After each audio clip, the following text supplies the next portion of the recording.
የዓለም ዋንጫ ሶስተኛውን የዓለም ጦርነት ልታስነሳ በተባለች አሜሪካ ህዝቦቿ በድህነት ጎዳና በወጡባት ሜክሲኮና ሶስቱ ሀገራት ብቻ ሲባል ስሟ በሚጠራው እጅግ በዘመነችው ካናዳ ለሚቀጥለው አንድ ወር በቃል ስፖርት ዩቲዩብ ቻናል የ48ቱን ሀገራት ፍልሚያ የአንዲት ነጋሽን ሀገር መረጃ ጨምሮ በአጠቃላይ ለሚቀጥለው አንድ ወር ሙሉ መረጃውን ጥንቅቅ አድርገን የምናደርሳችሁ ይሆናል። ላይክ፣ ሰብስክራይብ፣ ሼር እያረጋችሁን እስከ ፕሮግራማችን ፍጻሜ ከእኛ ጋር እንድትቆዩ አጋርነታችሁ እንድታሳዩን በአክብሮት ጠይቀናል። ቃል ስፖርት ዩቲዩብ ቻናላችን በተለይም የዓለም ዋንጫን ከዛሬ ጀምሮ በስፋት ዳሰሳ እያደረግንባቸው ጨዋታዎቹን አንድ ባንድ እያነሳናቸው ነው ከእናንተ ጋር ቆይታ የምናደርገው። አጫጭር ስፖርታዊ መረጃዎቻችን በአውሮፓ ዙሪያም እንደተጠበቁ ናቸው። ውድ ቤተሰቦቻችን ዛሬም የአውሮፓ ታላላቅና ግዙፍ ክለቦችን የተመለከቱ ዕለታዊና ወቅታዊ ጥንቅሮቻችን ለእናንተ ውድ አድማጮቻችን ሰዓታቸውን ጠብቀው ነው የሚደርሱት። ከዝውውር ጋር አያይዘን በባርሴሎና በኩል ወቅታዊ ጉዳዮችን ለእናንተ ውድ አድማጮቻችን ይዘናል። የሪያል ማድሪድ ኮከቦችና የዝውውር ጉዳዮችም በዚህ የመረጃ ሰዓታችን ይዳሰሳሉ። በአውሮፓ ዙሪያ ተጨማሪ መረጃዎችን ይዘናል። የዓለም ዋንጫ በማራዶናም በፔሌም በኩል በነገሱበት አዜትካ ስቴዲየም ሜክሲኮ ሕዝብ ለተቃውሞ ጎዳና በወጣበት ስቴዲየም ዛሬ ምሽት 4 ሰዓት ጀምሮ ጅማሮን ያደርጋል። የዛሬውን ጨዋታ ሁለቱንም እናነሳቸዋለን ውድ ቤተሰቦቻችን። በሁለት ጨዋታዎች ነው ጅማሮ የሚያደርገው።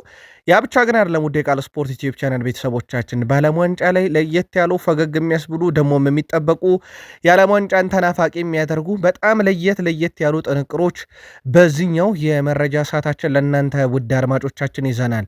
እስከ ፕሮግራማችን ፍጻሜ ስትቆዩ ቅድመ ግምቶቻችሁንም ሀሳብ አስተያየታችሁንም እንዲሁ ልታጋሩን ትችላላችሁ። በተወዳጁ የእንግሊዝ ፕሪሚየር ሊግ የመረጃም ሰዓታችን በርከት ያሉ ለየት ያሉ ስፖርታዊ ጥንቅሮችን ይዘናል። ያልተጠበቁ የዝውውር መረጃዎችን እየሰማን ነው። የአሰልጣኝ ሹምሽር ሂደቱም በፕሪሚየር ሊጉ ተጠናክሮ ቀጥሏል። አዳዲስ የሰማናቸው ሁነቶች አሉ። የተጠናቀቁ ዝውውሮችንም እናደርሳቸዋለን። በቢግ ሲክስ የመረጃ ሰዓታችን የሲቲው ሰው ሁለት መንታ መንገድ ላይ ቆሟል። ወይ መቆየት ወይ አንድ ሀያል ክለብን መቀላቀል። የሲቲ የዝውውር ጥያቄ ሁለተኛው ውድቅ ተደርጓል። ክለቦች በዝውውር ጉዳይ ላይ የሚያቀዷቸውን ነገሮች በቃል ስፖርት ዩቲዩብ ቻናል በዚህኛው የመረጃ ሰዓታችን ይዘነዋል። ከቼልሲ ጋር በተያያዘ ቼልሲ ቤት በዝውውር መስኮቱ የሚጠበቁ ተጨማሪ ሁነቶችና የአሰልጣኙን ውሳኔ በተመለከተ በቃል ስፖርት ዩቲዩብ ቻናል ልዩ ጥንቅር ተይዟል። ቼልሲያንም አብራችሁን ቆዩን። በሊቨርፑል የመረጃ ሰዓታችን በርከት ያሉ ጥንቅሮችን እናነሳለን። ዝውውር ላይ ትኩረት እናደርጋለን። ተተኪ ማምጣት ሂደትና ስለ ተሰናባቾች አዲስ የወጣ መረጃ እናካፍላችኋለን። የቡድኑን ወሳኝና ቁልፍ ተጫዋች የተመለከተም ልዩ ጥንቅር በቃል ስፖርት ዩቲዩብ ቻናል ተይዟል። ከአርሰናል ጋር በተያያዘ የክንፍ አጥቂውን ለማምጣት የሚደረገው ጥረት በዚህም ዓመት ይቀጥላል ተብሏል። ባለፉት ጥቂት ዓመታት ሙከራ ነበረ። በአርሰናል በኩል ድርድር አድርገዋል ወይስ አላደረጉ የሚለው እነግራችኋለን። በአንድ ዝውውር ላይ ከአርሰናል ስለሚለቁ ተጫዋቾች ወደ አርሰናል ስለሚመጣቸው ተጫዋቾች ጨምሮ በርከት ያለ የዝውውር መረጃ በቃል ስፖርት ዩቲዩብ ቻናል በአርሰናል የመረጃ ሰዓታችንም እናካፍላችኋለን። በማንቸስተር ዩናይትድ የመረጃ ሰዓታችን የዝውውር ጉዳዮች ላይ አሁን አዳዲስ የወጡ መረጃዎች አሉ። በተለይም ዩናይትድ አንዳንድ ዝውውሮችን እየተወ ወደ ሌሎች ተጨማሪ ዝውውሮች ፊቱን እያዞረ ይገኛል።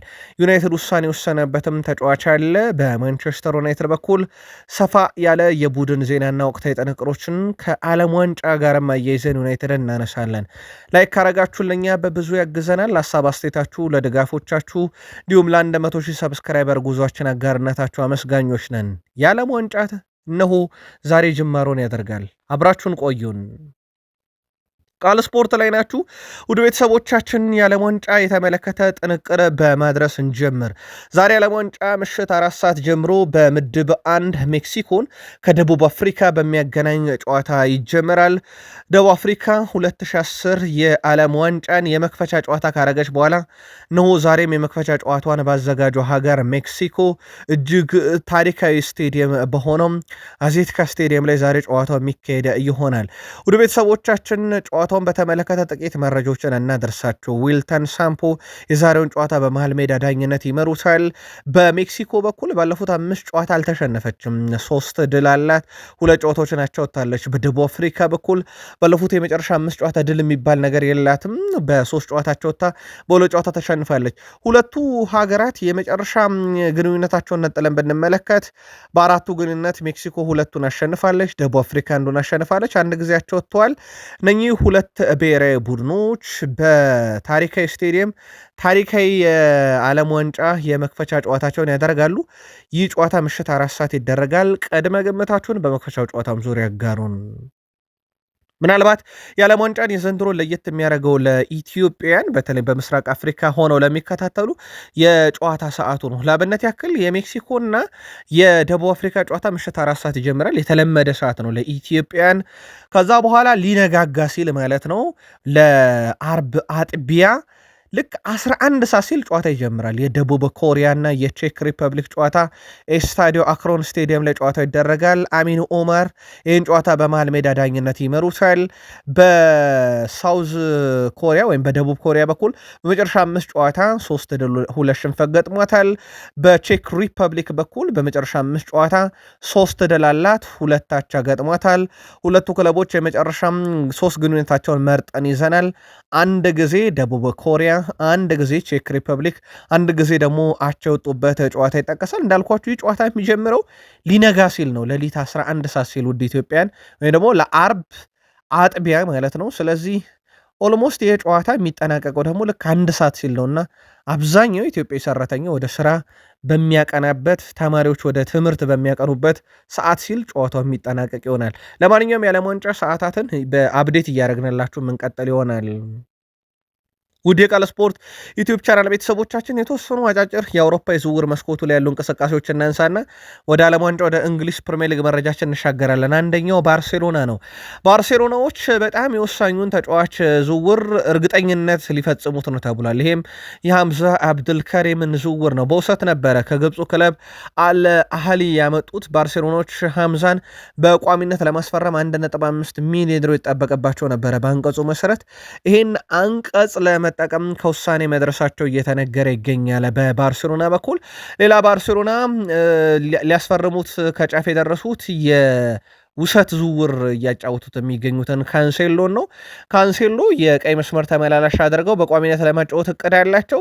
ከዚህ ጋር በተያያዘ ተጫዋቹን ከአልሂላል ለማምጣት በሚደረገው ጥረት ላይ ከአልሂላል በነፃ እንዲለቅ ይፈልጋሉ። የሳውዲ አረቢያ ክለብ ደግሞ እስከ 15 ሚሊዮን ዩሮ አካባቢ ሊፈልግ ይችላል እየተባለ ይገኛል። ይህንን ዝውውር እውን ለማድረግ የሚደረጉ ድርድሮች እንደቀጠሉ ናቸው። መረጃው የዴሮ ስፖርት ነው። በሪያል ማድሪድ በኩል የቪኒሺየስ ጁኒየር የኮንትራክት ማራዘሚያ ውይይቶች ከዓለም ዋንጫ በኋላ ይደረጋሉ ተብሏል፣ ወይም ከአንድ ወር በኋላ ይደረጋል። ተጫዋቹ በሪያል ማድሪድ መቆየት ምርጫው ነው ይባላል፣ ግን እስካሁን የቀረበለትን ውል እንዳልፈረመም በዛው ልክ ይታወቃል። ከዚህ ጋር በተያያዘ ተጫዋቹ ስሙ ከአርሰናል ጋር መያያዙ እንዴትና ለምን የሚለውን በአርሰናል የመረጃ ሰዓታችን በዚህኛው ጥንቅራችን ይዘነዋል። ከዛ ውጪ በሪያል ማድሪድ እና በአትሌቲኮ ማድሪድ በኩል ስለ ዩሊያን አልቫሬዝ የሚደረገው ድርድር ቆሟል። 150 ሚሊዮን ዩሮ ጥያቄያቸው ውድቅ ከተደረገባቸው በኋላ ማለት ነው።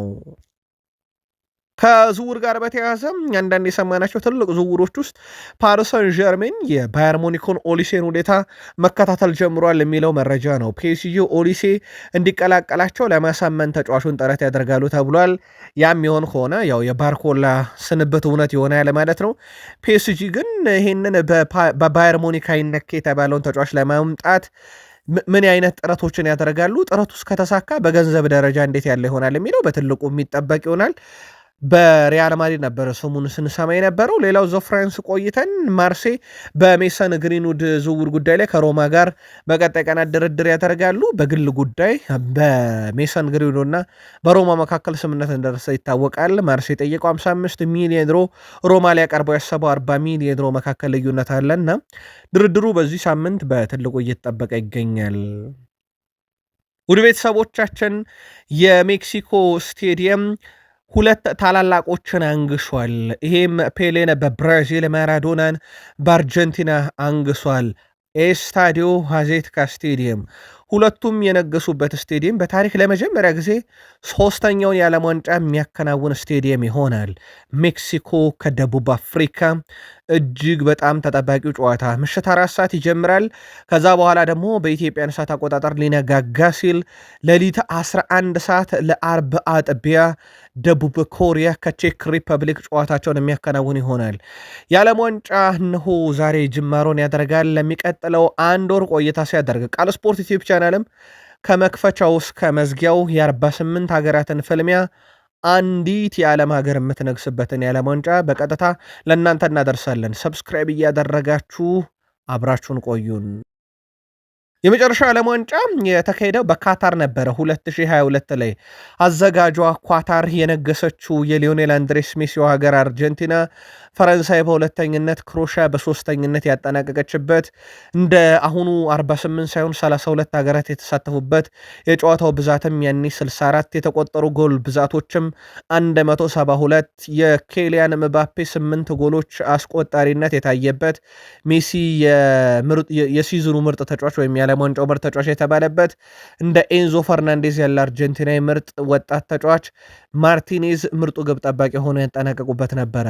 አሁን ግን ሁሉ ነገር ለየት ያለ ነው። አዘጋጆቹ ሶስት ያውም በዓለም ጦርነት እየተጠረጠረች ያለችው አሜሪካ ህዝቦቿ በድህነት ጎዳና በወጡባት ሜክሲኮና ሶስቱ ሀገራት ብቻ ሲባሉ ስሟ በሚነሳው ካናዳ ይደረጋል። በዓለም ዋንጫ የሚጠበቁ ሁነቶች አሉ።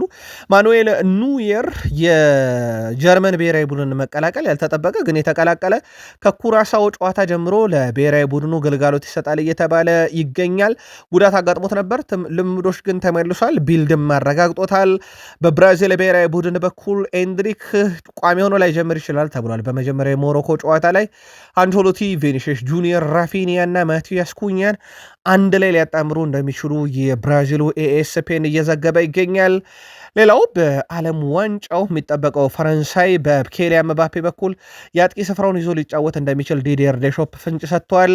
ሞኝ አይደለውም ብለዋል። እሳቸው ሞኝ አይደለውም ሲሉ ባለፉት 3 ዓመታት የመሃል አጥቂ ሆኖ ተጫውቷል እያሉ ነው። ሁለቱን የሪያል ማድሪድ ሲዝኖች እና የፓሪሰን ጀርሜንን አንድ ሲዝን የተጫወተው በ9 ቁጥር ቦታ ላይ ነው። እናም እኔም አንዳንድ የሞኝ ውሳኔ ሊወሰን ይችላለሁ እያሉ ይገኛሉ።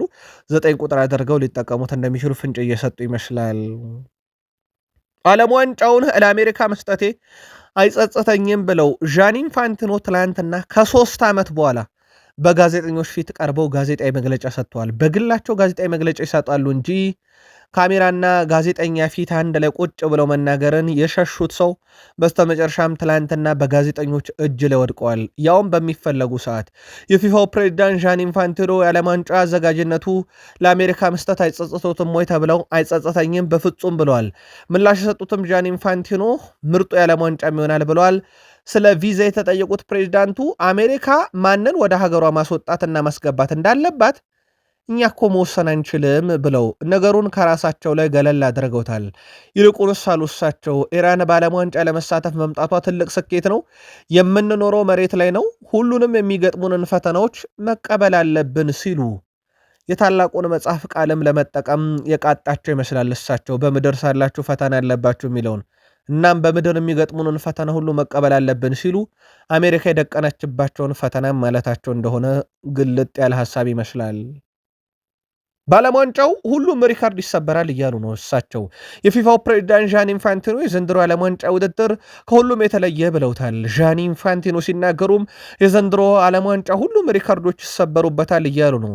ስለ ትኬት ዋጋ የጠየቁት ኢንፋንቲኖ የዓለም ዋንጫ የተለየ ነው ያሉ ሲሆን የትኬት ፍላጎቱም እኮ አይተነው የማናውቀው ነው፣ ቢወደድ አይግረማችሁ ብለዋል። የዚህ ዓመት ዓለም ዋንጫ ትኬት ፍላጎት ካለፉት የውድድር ዓመታት በ10 እጥፍም የላቀ ነውና ቢወደድ አይገርምም እያሉ ነው እሳቸው። እንዴት ዋጋው እንዴት ትኬቱ ህዝብ ላይ ይጨምራል ተብለው በጋዜጠኞች ሲጠየቁ የአንዲት አዘጋጅ ሀገር ናቸው ዶናልድ ጄ ትራምፕ በፕሬዝዳንትነት የሚመሯት አሜሪካ ሶስት ስለሆኑ ማለት ነው። ካናዳና ሜክሲኮ ተጨማሪዎቹ ናቸው። በታሪክ ምርጡ የዓለም ዋንጫን ጠብቁ ብለዋል ዶናልድ ጄ ትራምፕ። ኢንፋንቲኖም እንደዚህ ሰምሮ አያውቅም ብለዋል እሳቸው። የአሜሪካው ፕሬዚዳንት ዶናልድ ጄ ትራምፕ ስለ ዓለም ዋንጫው አስተያየታቸውን ተጠይቆ ነበረ። ፕሬዚዳንቱ በንግግራቸውም ይሄኛው የዓለም ዋንጫ በታሪክ ስኬታማ ይሆናል ብለዋል። ስለ ቪዛና ሌሎች ተያያዥ ነገሮች የጠየቁት ዶናልድ ትራምፕ ጥሩ ሰዎች ብቻ ወደ ሀገራችን እንዲገቡ ታግተን እየሰራን ነው ብሏል። እሳቸው አያይዘውም ዣን ኢንፋንቲኖ አናግሬው ነበረ፣ ዓለም ዋንጫው ከዚህ በፊት እንደዚህ ሰምሮ አያቅም ብሎኛልና የሰመረ የዓለም ዋንጫ ዣን ኢንፋንቲኖ እንደሆነማ አምኗል። እናንተ እንደምትከሱን አይደለም እያሉ ይገኛሉ ዶናልድ ጄ ትራምፕ። በተለይም አፍሪካና የመካከለኛው የአረብ ሀገራትን ዜጎች ካጎሳቆሉና አገራቸው እንዳይገቡ ከከለከሉ በኋላ የሰመረ የዓለም ዋንጫ ነው የሚል መልእክት ከዣን ኢንፋንቲኖም ደርሶኛል እያሉ ነው ዶናልድ ጄ ትራምፕ። በነገራችን ላይ ዶናልድ ጄ ትራምፕ አንዲት ያዘጋጅ ሀገር አሜሪካ ፕሬዚዳንት ሆነው በዓለም ዋንጫ የመክፈቻ ጨዋታ ላይ በታሪክ የማይገኙት መሪ ሊሆኑ እርግጥ ሆኗል። ሀገራቸው ከፓራጓይ ጋር በምታደርገውም የመጀመሪያ ጨዋታ በሎስ አንጀለስ ስቴዲየም እንደማይገኙ ነው እየተነገረ የሚገኘው። ፕሬዚዳንቱ በዚህ ጨዋታ ላይ ይገኙ የሚለው መረጃ በስፋት እየወጣ ይገኛል። ምክንያቱ እርግጥ አይደለም። አትሌቲክም ግን ይህን መረጃ አረጋግጦታል። በነገራችን ለውድ ቤተሰቦቻችን በመካከለኛው ምስራቅ የአሜሪካና የኢራን ጦርነት ዳግም መቀስቀሱ ይታወቃል ከሰሞኑ። ከዚህ ጋር በተያያዘ ፕሬዚዳንቱ በዛ ላይ ተጠምደውም ሊሆን ይችላል የሚሉ መረጃዎች በስፋት እየወጡ ይገኛሉ። እናም ያዘጋጁ ሀገር ፕሬዚዳንት ያልተካፈሉበት የዓለም ዋንጫ በ2026 በአሜሪካ አስተናጋጅነትም ከሶስቷ እንደሆነ በዚህ ዓመት ልንመለከት እንችላለን። የኢራን ብሔራዊ ቡድን መቀመጫውን ሜክሲኮ አድርጎ አሜሪካ እየገባ የዓለም ዋንጫ የምድብ ጨዋታዎችን እንደሚያደርግ ይታወቃል። ብሔራዊ ቡድኑ ጨዋታውን እያደረገ ከአሜሪካ የሚወጣ ሲሆን ደጋፊዎቹም እንዳይገኙ ትኬታቸው መሰረዙ በአሜሪካ ይታወቃል። ኢራን በአሁኑ ሰዓት ጨዋታውን በምታደርግበት ወቅት ከስቴዲየም ምንም አይነት የፖለቲካ ድምፅ እንዳይሰማ አሳስባለች። የፖለቲካ ይዘት ያለው ድምፅ የሚያሰማ ከሆነ ኢራን ጨዋታውን አቋርጣ እንደምትወጣ የሀገሪቱ ስፖርት ሚኒስቴር ይፋ አድርጓል። ሀገሪቱ ይህንን ውሳኔም ለፊፋ ቀድማ አሳውቃለች። በምጫወትበት ስቴዲየም የምጫወተው እግር ኳስ ነው። ልጆች የታጠቁትም ወይም የሀገሬ ዜጎች የታጠቁት ትጥቅ መለያና በጨዋታ ደረጃ የሚጫወቱበትን እግር ኳስ ብቻ ነው ሜዳ ላይ ይዘው የሚገቡት። ስለዚህ አንድም የፖለቲካዊ ድምፅ መስማት አልፈልግም እያለች ነው ኢራን በምትጫወትበት አሜሪካ። እንዳልኳችሁ በመካከለኛው ምስራቅ ስጋት የሆነው ጦርነት ዳግም እንደተቀሰቀሰ ይታወቃል። የብራዚልና ሞሮኮ ብሔራዊ ቡድን የሚያደርጉትም የዓለም ዋንጫ የመክፈቻ ጨዋታ ከሚጠበቁት ውስጥ ነው። በሰርቢያ በኩል በዳኝነት ትወከላለች። ሰርቢያዊ ዳኛ ስላቭኮ ቪንቺች በመሃል ሜዳ ዳኝነት ይመሩታል። ይህን ዳኛ በሻምፒዮንስ ሊግ በደንብ እናውቃቸዋለን። ዋናኛው በተጠናቀቀ ውድድር ዓመት 9 የአውሮፓ ሻምፒዮንስ ሊግ ጨዋታን የመሩ ናቸው። በተጨማሪም በ2004 የሪያል ማድሪድና የቦሩሲያ ዶርትመንድ የሻምፒዮንስ ሊግ ፍጻሜ ጨዋታ የመሩት ናቸው። የብራዚልና የሞሮኮ ጨዋታ ለኢትዮጵያን በጣም አዳጋች በሆነው ቅዳሜ እኩለ ሌሊት 7 ሰዓት እንቅልፍ በሚጥለን ሰዓት ይደረጋል። የዳኝነቱን ውሳኔ ካነሳን ሶማሊያዊ ዳኛ በሀገሬ ዝር እንዳይል 10 ሰዓትም 11 ሰዓትም ፈትሼ አባረሬዋለሁ ያለችው አሜሪካ እኔ ዜግነቱን ወይም ሃይማኖቱን ተመልክቼ ሳይሆን ከአሸባሪ ድርጅት ጋር ግንኙነት ስላለው ነው ማለታቸው ይታወቃል። ፕሬዚዳንት ዶናልድ ትራምፕም አስተዳደር ደህንነት ስጋት ያለበት ግለሰብ ወደ ሀገር አይገባም ሲሉ እሳቸው ትላንትና በሰጡት ጋዜጣዊ መግለጫም ጥሩ ሰዎች ብቻ ወደ ሀገራችን እንዲገቡ ተግተን እየሰራን ነው ማለታቸው ይታወቃል። የዓለም ዋንጫ ላይ ነን። ቃል ስፖርት ዩቲዩብ ቻናል ቤተሰቦቻችን ላይክ፣ ሰብስክራይብ፣ ሼር ማድረግ እንዳይረሳም። ጥቂት መረጃዎችን እናክልና ወደ ተወዳጁ የፕሪሚየር ሊግ መረጃ እናልፋለን። ዋረን ዛይር ኤምሪ ከፈረንሳይ ብሔራዊ ቡድን ካምፕ ተለይቷል። ምክንያቱ ደግሞ የፈረንሳይ ብሔራዊ ቡድን ያረፉበት ሆቴል የ21 ዓመት ዕድሜ በታች የሆነን ግለሰብ እንዲገባ የማይፈቅድ ሕግ አለው። ከዚህ ጋር በተያያዘ ሆቴሉ ይህን ሕግ ማስቀመጡን ተከትሎ ዋረን ዛይር ኤምሪ ከብሔራዊ ቡድኑ ተገሏል። ፈረንሳይ ብሔራዊ ቡድን በቀጣይ እዚህ ላይ ማሻሻያ ታደርግበታለች ተብሎ ይጠበቃል።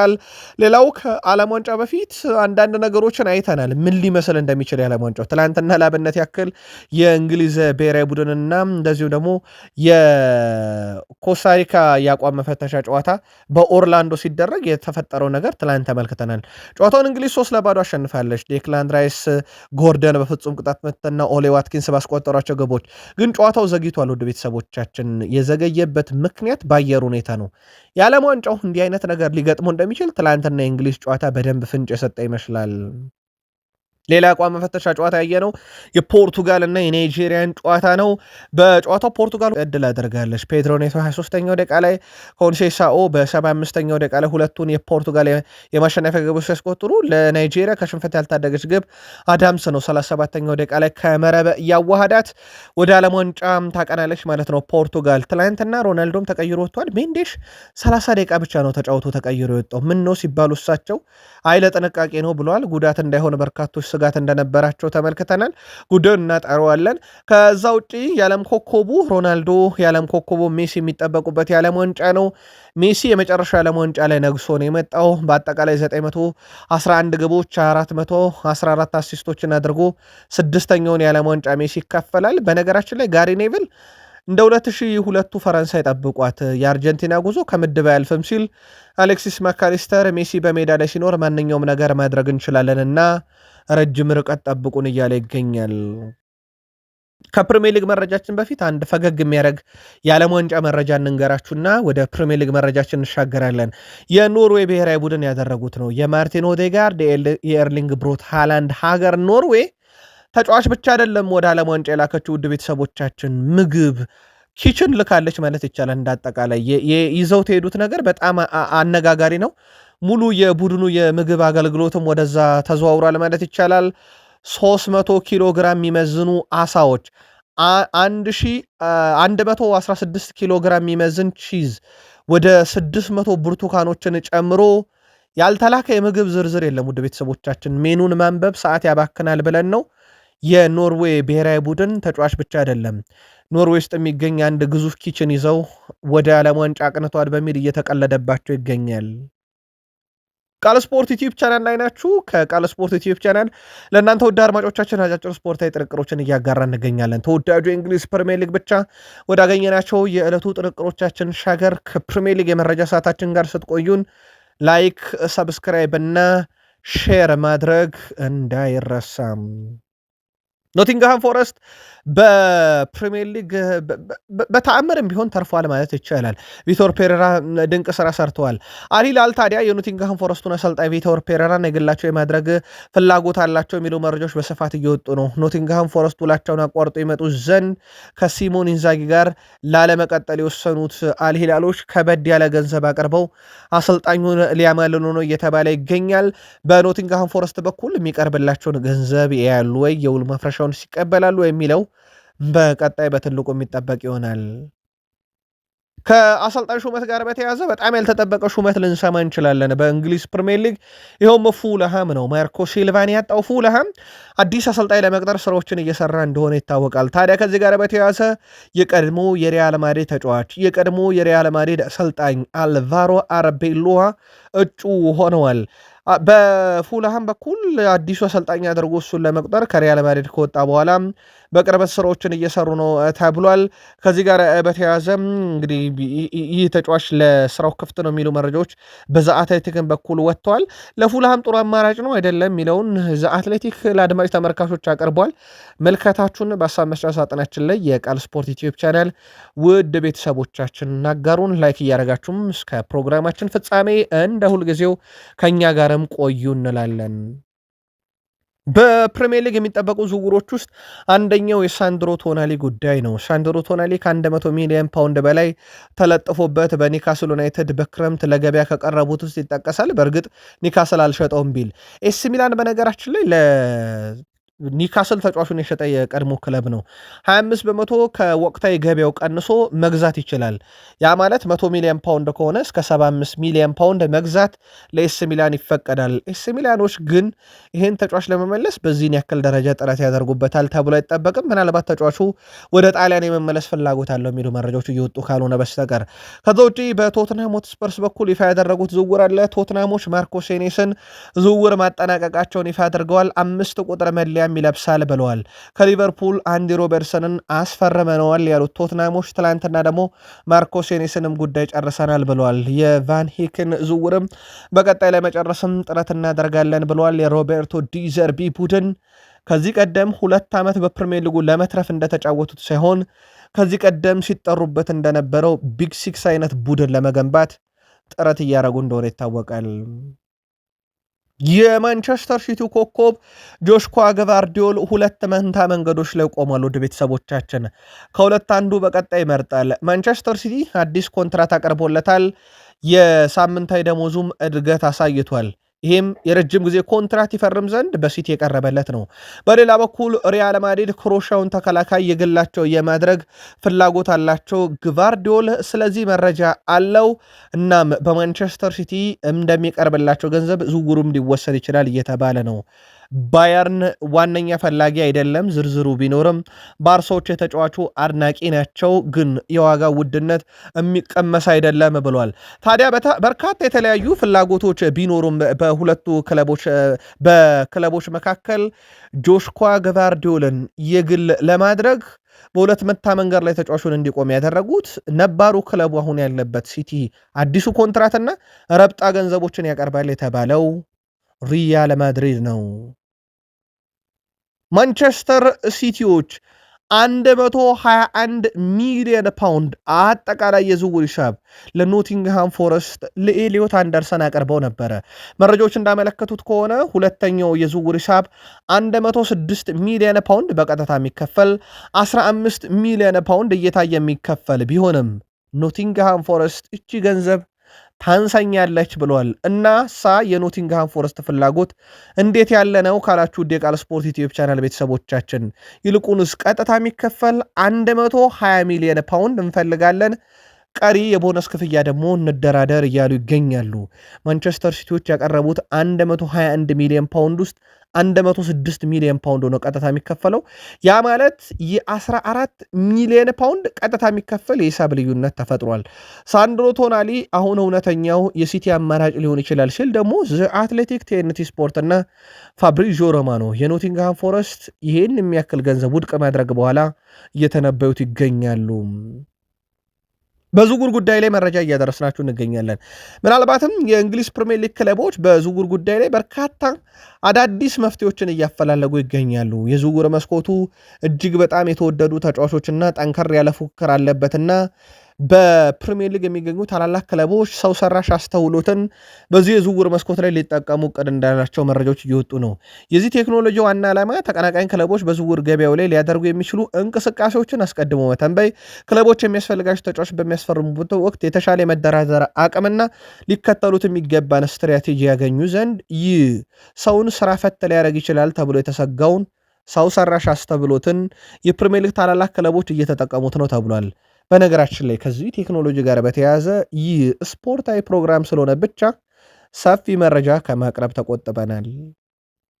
ከቼልሲ ጋር በተያያዘ ውድ ቤተሰቦቻችን ወደ 4 የሚጠጉ ተጫዋቾች በእርግጠኝነት ክለቡን ይለቃሉ እየተባለ ነው። ስማቸውን ቼልሲ ኦፊሻሊ በቀጣይ ቀናት ይፋ ያደርጋል ተብሎ ይጠበቃል። ምንም ጥርጥር የለውም። የሚጠረጠሩ አሉ፣ ግን ለጊዜው እንዝለላቸው። የሚጠረጠሩትም ያው ሰሞኑን ስላቀረብናቸው።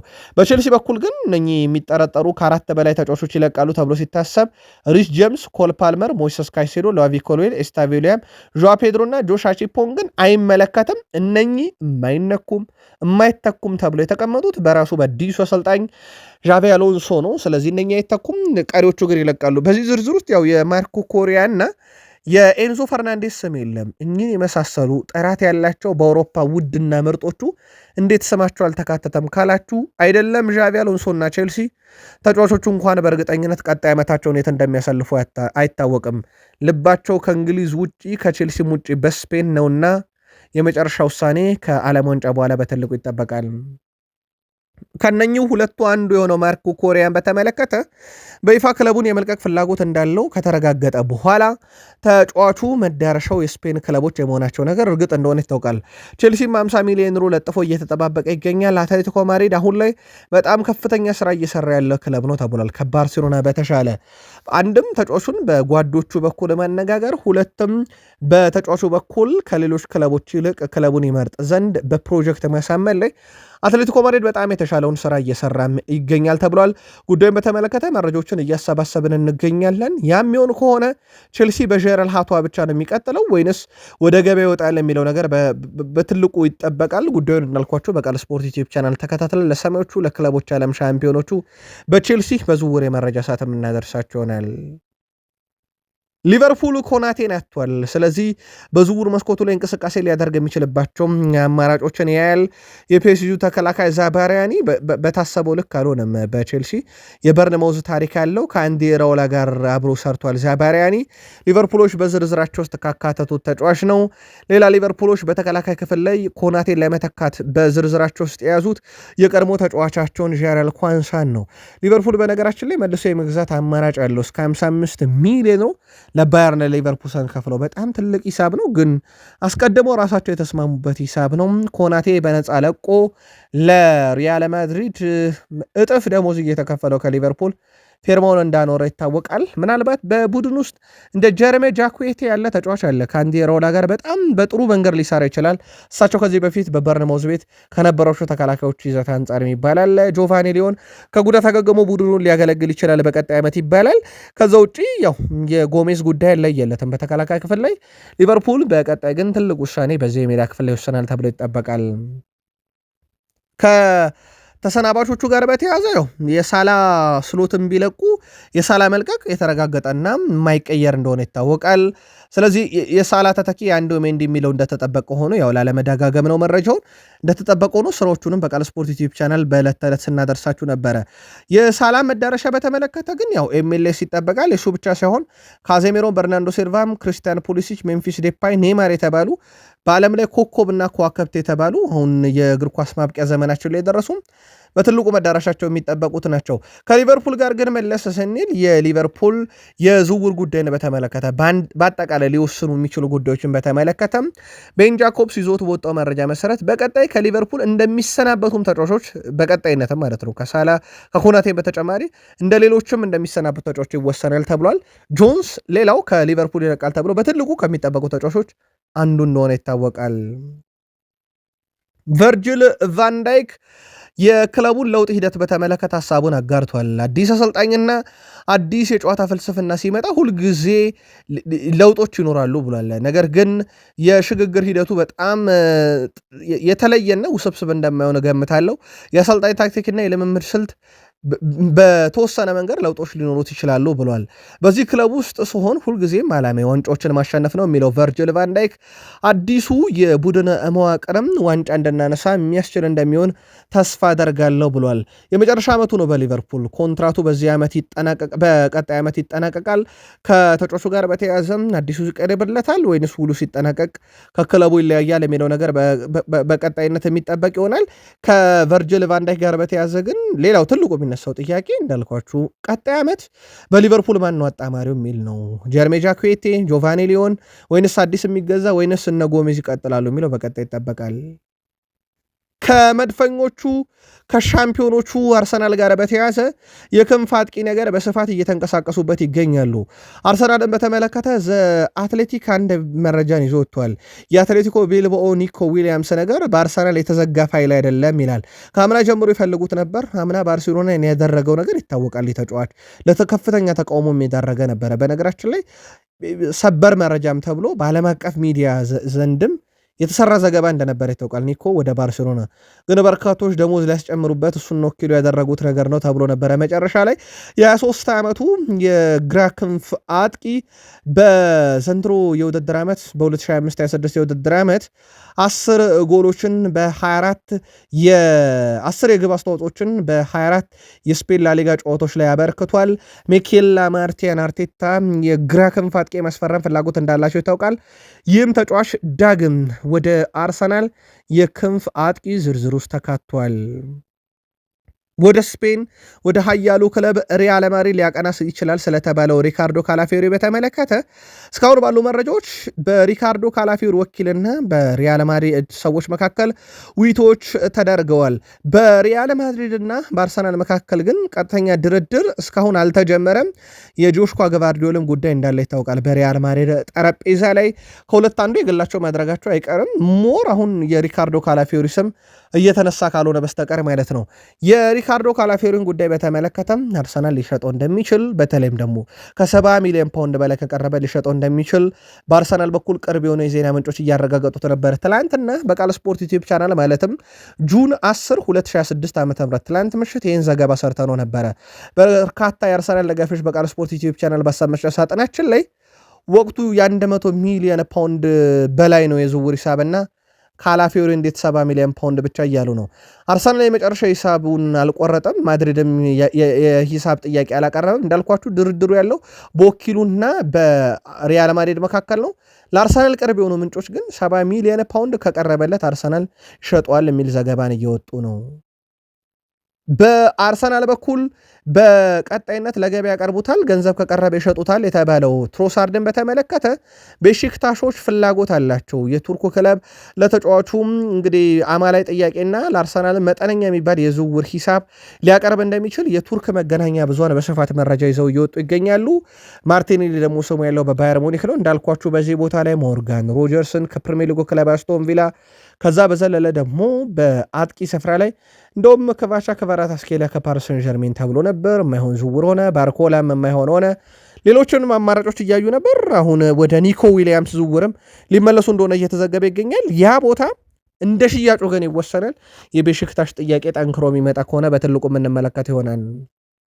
ሌላው በዝውውር መስኮቱ ላይ የቪኒሺየስ ጁኒየርስም ከአርሰናል ጋር እየተያዘ እንደነበረ ይታወቃል። በቃል ስፖርት ዩቲዩብ ቻናል ላይ በሰሞኑም በርካታ የአርሰናል ደጋፊዎች በሀሳብ መስጫ ሳጥናችን ላይ በተደጋጋሚ ይህን ጥያቄ እያነሳችሁልን ነበረ።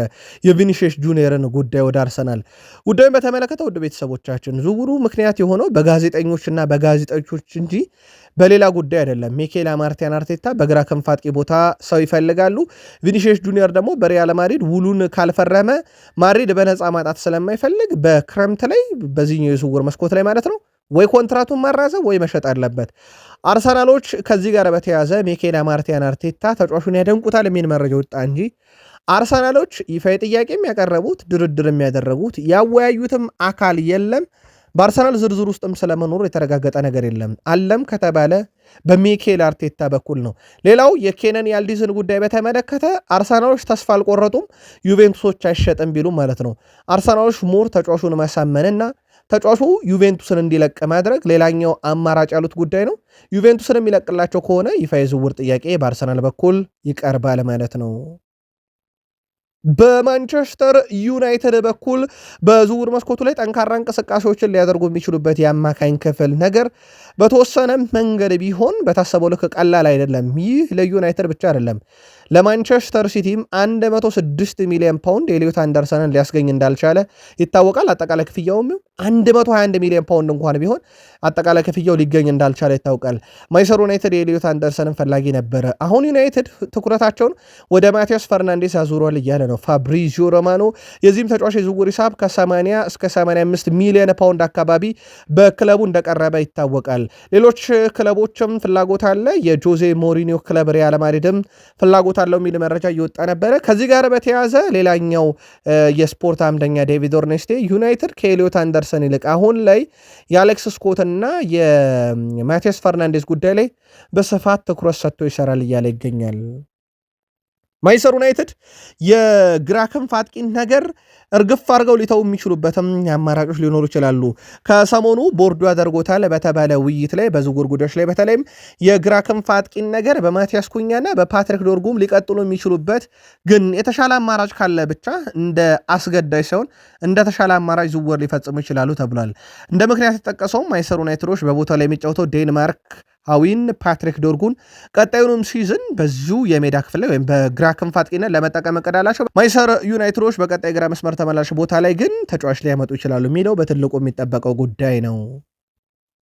ከዩናይትድ ጋር በተያያዘ የቀይ መስመር ተከላካይ የምወደውና ለእኔ ምርጡ ቦታ ነው ያለው ደግሞ ማዝራዊ ነው። ማዝራዊ በዛ ቦታ ላይ ብቻ አይደለም ኢንቨርትድ ዊንገር ሆኖ በግራ ተመላላሽ ቦታ ላይ ሲጫወት አይተነዋል በሶስቱ አሰልጣኝ ስር። ታዲያ ተጫዋች ዋና ቦታ ግን ቀኝ ነው እያለ ነው። በእርግጥ ተፈጥሯዊም ቦታው እዛ ቦታ ላይ ነው። በዚህ ቦታ ላይ ሁሉም ነገር ያለምንም እንከን በቀላሉ ይካሄዳል። ኳስ ሲደርሰኝ ምን አይነት አማራጭ እንዳሉኝ ያውቃለሁ። ምን ማድረግ እንደምችልና እንደማልችልም አውቃለሁ። እንዴት መከላከል እንዳለብኝ አውቃለሁ። እዛ ቦታ ላይ ብዙ ማሰብ አያስፈልግም። ለዛ ቦታ ላይ ብዙ ሰርቼበታለሁ እያለ ይገኛልና በዛ ቦታ ላይ መጫወት በጣም ያስደስተኛል እያለ ነው። ቀይ ተመላላሽ ላይ በዛ ቦታ ላይ ዲያጎ ዳሎትን ሲጠቀሙ እና ግራ ክንፉ ሳስቷል ተብሎ ሲታሰብ ማዝራዊ ወደ ግራ ክንፍ አጥቂ ተመላላሽ ቦታ ላይ እየወጣ እንደሚጫወት ይታወቃል። ያ ቦታ ደግሞ አሁን ዩናይትድ ሉክሾን የሚያግዝ ሰው የሚፈልጉበት፣ ታይለር ማላሲያን ያሰናበቱበት፣ ፓትሪክ ዶርጉን ከዛ ወስደው ቅልጥ ያለ አጥቂ ያደረጉበት ቦታ እንደሆነ ይታወቃልና ማዝራዊ ካሁኑ የሰጋ ይመስላል። ዩናይትድ ተጫዋች ካላመጣ በዛ ቦታ ላይ ሄዶ መጫወትን ዩናይትድ ትላንትና በስንብት መልእክቱ መልካም ዕድል ከተመኘላቸውና ስንብታቸውን ካረጋገጠው ካርሎስ ካዜሜሮ ይጠቀሳል። ካርሎስ ካዜሜሮ ግን እኔ አካሌ እንጂ ልቤ አሁንም እንግሊዝ፣ ልቤ አሁንም በማንቸስተር ዩናይትድ ነው ያለው፣ እኔ ዘላለም ዓለሙን የእናንተ ደጋፊ ይሆናለሁ ብሏል። በነገራችን ላይ ይሄን መልእክት የጻፈው ዩናይትድ የስንብት መልእክቱን በጻፈው በኦፊሻል ገጻቸው የሀሳብ መስጫ ሳጥን ውስጥ ነው ገብቶ የጻፈው። የቃል ስፖርት ዩቲዩብ ቻናል ቤተሰቦቻችን ልክ እናንተ በመረጃዎቻችን በፕሮግራማችን ይዘት አጋርነታችሁን በምገልጹበት ማለት ነው። ከዛ ውጭ የካዜሜሮ ተተኪ ግን በዩናይትድ ምናልባት በቀጥታ ተተኪ ከተባለ የአታላንታው ደርሰን ነው በዩናይትድ በኩል ዝውውሩ ኦልሞስት የተጠናቀቀው። የሕክምና ምርመራውና ሌሎቹ ወረቀት ስራዎች አብዛኞቹ ተጠናቀው የተቀሩት ትልቁ የሚባለው የሕክምና ምርመራው ከዓለም ዋንጫ በኋላ ዩናይትዶች ያደርጉታል ተብሎ የሚጠበቀው። ጀደን ሳንቾን በተመለከተ የሚረሩ አምደኛ አንዲ ዱን ተጫዋቾች ያድጋሉ፣ የጀደን ሳንቾ ግን ይለያል ነው ያለው። ያውም በ26 ዓመቱ የእግር ኳስ ህይወቱ የቀጨጨና የተረሳ ተጫዋች ብሎታል። ጀደን ሳንቾን በማደጊያና የእግር ኳስን የአውሮፓን እግር ኳስ በመቆጣጠሪያ ዕድሜው የጠፋ ብሎታል። ለመጥፋቱ ምክንያቱ ከ2 ዓመት ተኩል በፊት ከኤሪክ ቴን ሃግ ጋር የገባው ሰጣ ገባ ነው። ከዛ በሩበን አሞሪም ያውጸና በማንቸስተር ዩናይትድ ካሪክም ቢመጡ የቀጠለ ነው የእሱ ስንብት እውነት የሆነ።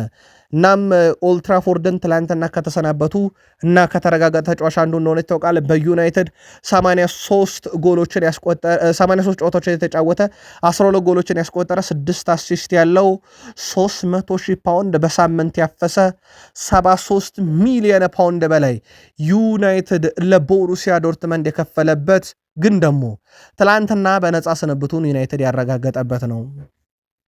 ዩናይትድ በዓለም ዋንጫ በብዙ ኮከቦቹ ይወከላል። አንደኛው ብሩኖ ሚጌል ቦርጌሽ ፈርናንዴዝ ነው። ፖርቱጋልን ይወክላል። ለዓለም ዋንጫ ፍጻሜ መድረስ ህልሙ እንደሆነ ተናግሯል። በማንቸስተር ዩናይትድ በጣም አስደናቂ ሲዝን ካሳለፈ በኋላ አሁን አወራራጅ ድርጅቶች ብሩኖ ስንት አሲስት ያደርጋል እያሉ ነው። በፔሌ በኩል 6 አሲስቶችን ካበረከተ በኋላ በዓለም ዋንጫ ላይ በሪከርድ ደረጃ 7 አሲስቶችን ያደረገ ጠፍቷል።